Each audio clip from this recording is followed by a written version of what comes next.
This week on Lemon's Car Spotting. Hey, it is Lemon's Car Spotting. It's Eric. It's Nick. Let's do the thing with the cars. And we will start with the Kia Soul. Wow. That is a lot of glitter paints going on there. My God. It looks like a Michaels has exploded all over that car. No notes. Perfect. Yeah, we've mentioned this many times before, but in the world of a wide range of personal expression and piercings and tattoos and body mods, most people are still driving around in a silver medium-sized SUV that looks just totally boring. So more people need to do art cars like this. The kind of person that owns a Kia Soul is maybe a little more likely to make it happen. I think so. From an art standpoint, I don't know if I would have made some of these choices, but the fact that they did it is good enough for me. Yeah, it doesn't look noticeably different than several of the Lemons cars we've had over the years. And by the way, a Kia Soul out of warranty, pretty much worthless and ready for Lemons. So there you go. Yeah, be the first. We have a car in every batch that we've never seen in Lemons, which is pretty amazing. Kia Soul is one of them. Okay, moving on. Oh, shit. Wow. It's a Chevy Love, obviously. Yeah. But it's got some kind of crazy conversion. I thought it was just a period camper shell, but the back window that descends into the truck bed makes me think that this was a more complete package that you could get. Obviously trying to cash in on the, at the time, popular custom van trend. Mm-hmm.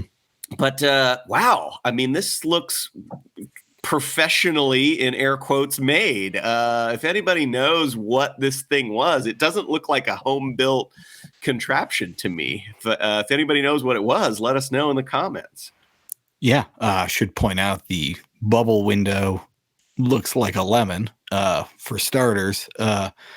The three-stripe across, classic Vannon graphics, but the top of the camper bed is kind of a fiberglass work of art, I gotta say, where it sculpts and then comes up into the spoiler. The little duck bill, it's sweet. It looks like it's got windows in the front and the leading, the raised portion as well, which is pretty incredible. Definitely a skylight happening. I mean, this is amazing. And with that ducktail spoiler, it's ready to go Lemons racing, obviously.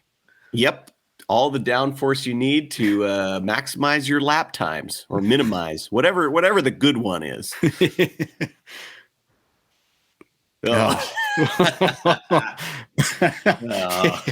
This one's so good because the instant you look at it, you're like, well, that's a Hummer limousine because I've seen those. It's not. It's not at all. I'm really bad at the off-brand Jeep nameplates, but I think that's a Patriot. I was gonna say, I think you're actually right. I mean, what is the difference between a Compass and a Patriot? Why did they have? Initially, I thought it was a Commander because it's so square, but looking at the nose, I think you're right. It's one of the little ones. Man. I mean, there is a certain panache, I gotta say, to a stretch Hummer or even like a stretch Tahoe or a Cadillac or whatever they badge them as. But this is just confusing. Like, why would you do this? Other than I have two, possibly several of these that I got for about $9. Man. I also like the fact that there's a whatever parked next to it, a Ford EcoSport. Yeah. Yeah. And then, you pull up in your 40-foot long Jeep Patriot. And then, feelings of inadequacy then ensue, although I'm not sure who comes out the winner of that particular battle. I think the answer is whoever paid you to rent the Jeep limo is the loser. Right. Yeah. Fair enough. Oof.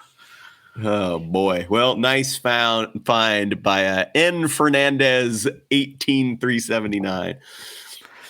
All right, next up. Oh, Peugeot 405. This was the last Peugeot sold in America, I believe. Did they? So the 505 was sort of their midsize 5 Series competition, and then the 405 was the 3 Series competition. A losing battle on both fronts, I believe. I mean, these are neat. Peugeots were. They had that weird disconnect. There's a handful of cars that fall into this category where they're popular, reliable, recognized as good, solid vehicles in other markets. And then in the US market, they're regarded as weird and terrible. Yeah. I mean, pretty much all French cars fall under that, into that category.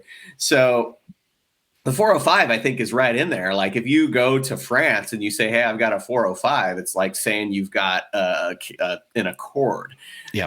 But here, if you have any kind of Peugeot, you're a total weirdie. Yeah. But they had little twin cam 4-cylinders, I believe, or maybe that was only in the MI16, which might have been the only one we got. I don't know that we got the base 405 in the States. They only sent us the top level version. That is definitely an MI16. It's got the weird spoiler, and then there's like a bunch of crap after the 405 badge. You're right that it is the only one they sold here. Yeah. I mean, they used to be, I'm not going to say common, right? But you used to see them around here anyway. And so they were sort of at that level where you'd see them and kind of go, huh, but like not like, it was like the equivalent of seeing like, I don't know, a 2-door Jetta or a 2-door 4Runner, where it's like, yeah, it's a normal car, but there's something slightly weird about it. That's sort of the level that the 405 reached, and then Peugeot left this market entirely. Yeah, a couple things to add about that. I saw one in a junkyard here once, and which in the Midwest is crazy. Like, this was not that long ago. And so I just found that astounding. We've had 2 of these in Lemons by the same team. They found 2 of them in New York and raced them. And the third thing is my friend Alan Caesar used to write for Embry Riddle's alumni publication. He wrote some story, maybe it was for Grassroots Motorsports before that. But anyway, turns out that somebody was building like these big irrigation systems, and they were using windshield wiper motors out of Peugeot 405s for whatever reason. And there was some dude in upstate New York who has 100 of them, like 100 MI16s. They are like all stashed away, and the guy's very secretive about where they are. And this company went to this dude asking for parts for their irrigation system, and he told them to go pound sand. The bizarrest story. I will point out that this is from the Duke Arrives in Buffalo. So right. Either this is that same guy, or the owner of this car is being stalked by that weird guy to get his Peugeot 405 MI16. Yeah. That was one of the earliest ever Lemons YouTube videos when we created our YouTube channel. Because believe it or not, Lemons predates YouTube, which is kind of wild. And there was one of the 405s blew up. There's in-car video from the car that was behind it. So you see the usual cloud of smoke and like, that car blew up. All of a sudden, the windshield cracks on the camera car from like the debris being kicked up or whatever. And we slowed it down, and there's like one frame where you can just see the rod cap going edge first into the windshield. And it was just an amazing, for the time, it was pretty high res, amazing stuff. We should repost that. That's an amazing video. Yeah. One of the classics. Yeah. Yeah, man, that was a lot of words about Peugeot 405s. Well, it's the first one we've seen on Lemons Car Spotting, not the first we've seen in Lemons. Yeah. I think, I don't know if I'm looking at a Rampage or a Scamp here, but I don't think I don't think that's an important distinguishment to make. It's really not. I'm going to say scamp because it's got the side text, which I don't think the Rampage ever got. But tell us in the comments, how do you tell from this photo the difference between a Rampage and a scamp? Yeah, it looks like the tailgate has a longer name on the branding, so I'll say it's also maybe a scamp. But what was the scamp? I believe it was the Omni-based pickup truck, which, I mean, good Lord, of all of the combinations of words put together by any Stellantis product, including the one we just saw. Boy, I mean, this was the copycat of course, Volkswagen's Rabbit Caddy, which was the, Rabbit-based pickup truck, light pickup truck, front wheel drive, light duty, and, Chrysler in their infinite wisdom said, well, obviously we can do that. And we're no dummies. Watch this. Yeah. And here it is. I mean, this one still exists. It's got to be one of like 30 left in the country. So I think I've mentioned this story before, but my former roommate, one day he comes home and he's like, dude, I saw this car, but it wasn't a car. It was a truck, but it was little. And it was like, I don't know what it was. Like, he saw a Rampage. It's like, I did. That's what it was. He was so fired up about the Rampage. He was fired up about that and fired up about snakes on a plane.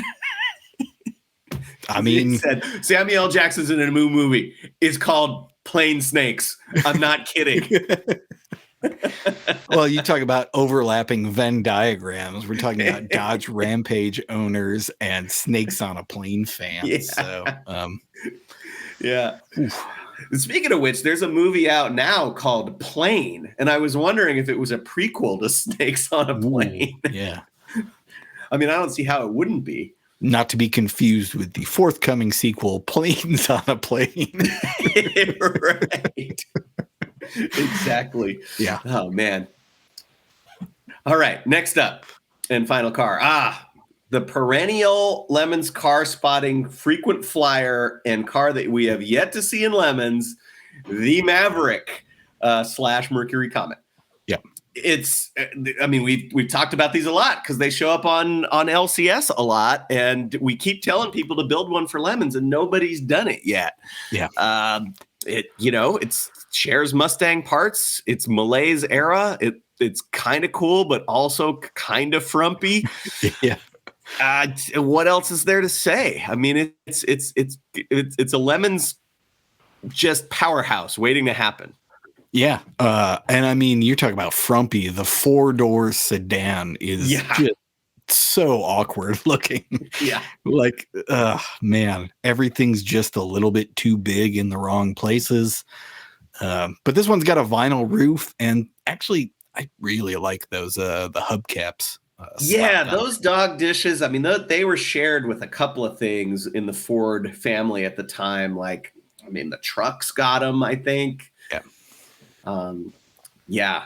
Those are cool. All right. This is I want to point out the caption. Almost every time I go to Walmart, I see something cool. Yeah. Which, I think that's probably true, parking lot or otherwise. Yeah. I was going to say that's not necessarily inclusive just of the parking lot, although frequently is, and cars are not entirely the focus thereof. But what are you going to do? Well, I've got the hooptiest, and this one's, this is kind of a slam dunk. There's only one, like, where you look at it and you're like, boy, I would never get in that. And that is, of course, the stretch Jeep Compass or Patriot or Commander or whatever the hell it is. I mean, I know that on the first Retreat from Moscow Lemons rally, current rally master Jeff Stobbs won that rally with a 1986 Cadillac limousine that was folding itself in half slowly. And I just cannot picture any world in which, a Jeep is not suffering that same fate, but isn't also 30 years old. So, it's at that level of structural soundness before you stretch it at 10 years. So, boy, oof. Yeah, it's don't disagree with your assessment there. Well, for the Lemons build, boy, I mean, the Scamp / Rampage and the 405 are obvious choices. We've seen both of those. Commander Limo is just way too long, or Patriot or whatever. Yeah. Way too long, probably. The Maverick, we know that that's a Lemons build we want to see. We've said it a million times. I'm not gonna harp on that now. The Chevy Love is just too nice. Use that as your support vehicle. So I think I'm gonna take a cue from Eric and say, an out of warranty 10-year-old Korean semi-economy car is worth about $14, and we don't see them often in Lemons. It passes the tests of storage, where you can put your spare engine block and spare set of wheels and tires in the back when you're not racing it. So yeah, this is going to be the Lemons build, the Kia Soul art car. Yep, I'm 100% in on that. I don't know. Kia's and Hyundai's track record in Lemons, pretty good actually. So, especially the economy style cars with tiny motors, which this one I think is. Don't need to do much cosmetically. Put the safety equipment in it, slap a number on the door that's legible, and on the roof, voila, Lemons car. It's just not that hard. Well, that'll do it for this week on Lemons Car Spotting. We'll see you next time. We didn't even mention the faux torque thrust 2s in front wheel drive offset. Yeah, I mean that's the chef's kiss on there, but obviously an arts and crafts theme is the way to go with this thing.